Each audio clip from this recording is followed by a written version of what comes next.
Halo adik-adik, jumpa lagi dengan Pak GS. Kali ini kita akan membahas tema 1 subtema 2 pembelajaran 5 dari halaman 98 sampai dengan 103. Di awal pembelajaran, kita disajikan sebuah bacaan tentang kegiatan ekonomi negara-negara ASEAN. Indonesia sebagai pengekspor hasil tambang, pupuk, kopi, kelapa sawit, ikan tuna, dan lain-lain. Brunei sebagai pengekspor minyak bumi, Malaysia yang merupakan penghasil timah terbesar di dunia, Singapura dengan pendapatan paling tinggi se-Asia Tenggara dari hasil sebagai negara transit teramai di Asia dan hasil ekspor mesin serta alat transportasi. Kemudian ada Thailand sebagai penghasil padi terbesar di Asia hingga mendapat julukan lumbung padi Asia. Filipina sebagai pengekspor hasil pertanian seperti nanas, kopra, gula, dan kayu, serta hasil tambang tembaga. Vietnam dengan hasil utama pertanian padi dan juga industri tekstil, semen, pupuk, kaca, dan ban. Kamboja yang sebagian besar penghidupan penduduknya di sektor pertanian, Laos dengan beras, jagung, tembakau, jeruk, dan kopi, serta Myanmar bergerak di perdagangan kayu, beras, pupuk, dan berbagai barang kerajinan. Nah, di halaman 100 kita diminta membuat diagram Venn membandingkan dua negara, misal di sini Pak GS contohkan negara Indonesia dan Singapura.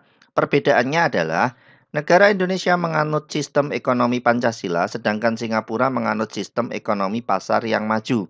Indonesia bergantung pada hasil ekspor hasil pertanian dan impor barang-barang industri, sedangkan Singapura sangat bergantung pada ekspor dan pengolahan barang impor khususnya di bidang manufaktur atau sektor elektronik. Indonesia memiliki pendapatan yang rendah, sedangkan Singapura termasuk negara Asia Tenggara yang berpendapatan paling tinggi. Komoditas ekspor Indonesia adalah kelapa sawit, batu bara, kakao, dan energi geotermal, sedangkan Singapura, mesin dan peralatan transportasi, bahan bakar, kimia, makanan, serta barang jadi. Tujuan ekspor utama Indonesia adalah Cina, Jepang, dan Amerika Serikat, sedangkan Singapura adalah Malaysia, Hong Kong, dan Cina serta Indonesia. Sedangkan persamaan dari kedua negara adalah kedua negara melakukan ekspor dan impor dalam melakukan kegiatan ekonomi. Kedua negara sama-sama berada di jalur perdagangan internasional dan kedua negara sama-sama berada di kawasan Asia Tenggara.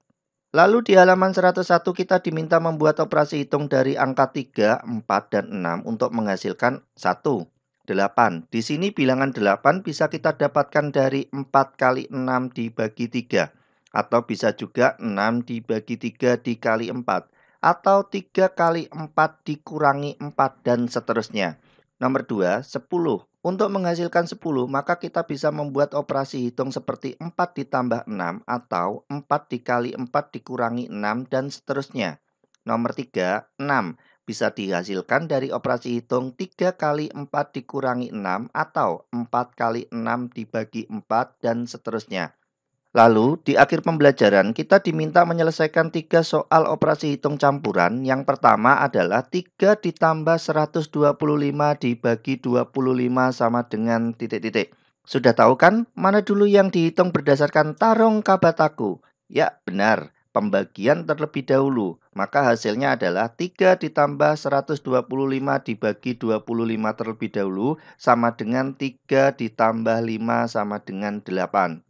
Lalu di nomor 2, 2205 ditambah 93 dibagi 3 dikurangi 1241. Nah, di sini kita kerjakan dulu pembagiannya. Hasilnya adalah 2205 ditambah 93 dibagi 3 kita kerjakan terlebih dahulu baru dikurangi 1241 sama dengan 2205 ditambah 31 dikurangi 1241 sama dengan 2236 dikurangi 1241 sama dengan 995. Terakhir nomor 3, 209 dikali 12 dibagi 3. Karena perkalian dan pembagian ini setara, maka harus dikerjakan yang di depan terlebih dahulu. Tapi, kita bisa permudah dengan menggunakan pencoretan. Caranya adalah 209 dikali 12 dibagi 3 dalam bentuk per. Lalu, kita bisa coret 12 dibagi 3. Hasilnya adalah 4. Kemudian baru kita kalikan 209 dikali 4 sama dengan 836. Ini hasilnya akan sama jika kita kerjakan dari perkalian terlebih dahulu, yaitu 209 dikali 12 dibagi 3 sama dengan 2508 dibagi 3 sama dengan 836.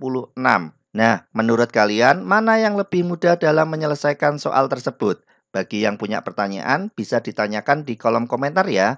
Cukup sekian pembelajaran kali ini, jumpa lagi dengan Pak GS di pembelajaran selanjutnya.